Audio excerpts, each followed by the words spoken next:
నమస్కారం. IC news దివిసేమ వార్తలకు స్వాగతం. నేటి వార్తల్లోని ముఖ్యాంశాలు.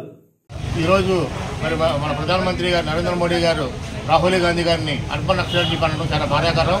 మరి ఎందుకంటే ఆయన ఒక ఉన్నతమైన కుటుంబంలో పుట్టినటువంటి వ్యక్తి, మరి ఆయన మీద ఎటువంటి న్యాయ చరిత్ర లేదు.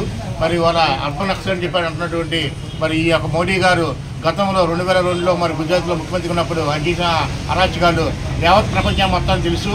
మరి అలాంటి వ్యక్తి మరి ఏదంటే మరి మన నీతి ప్రకారం నీళ్ళ సొంతంగా మరి ఈయన నీతి పట్టిస్తున్నాడంటే చాలా బాధాకరం. మరి ప్రజా సమస్యల మీద స్పందిస్తుంటే అది నచ్చక ఆయన అర్బన్ నక్సలైట్లని అదేవిధంగా గాంధీ నెహ్రూ కుటుంబాలని కించపరుస్తాం తగదు. మరి రాబోయే రోజుల్లో నరేంద్ర మోడీ గారి దేశపై అందరికన్నా బుద్ధి చెప్తారు.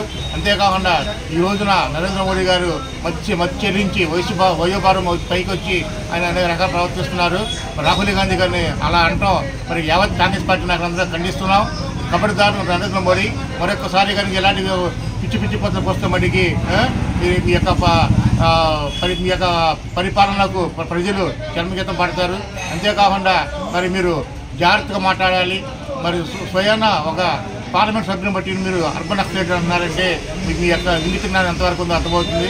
కాబట్టి ఈ యొక్క విషయాన్ని మరి కాంగ్రెస్ పార్టీ తీవ్రంగా ఖండిస్తున్నాం. అది మరీ ముఖ్యంగా కృష్ణా జిల్లా కాంగ్రెస్ కమిటీ ప్రధాన కార్యదర్శిగా నేను ఈ యొక్క సమస్యను తీవ్రంగా ఖండిస్తున్నాం.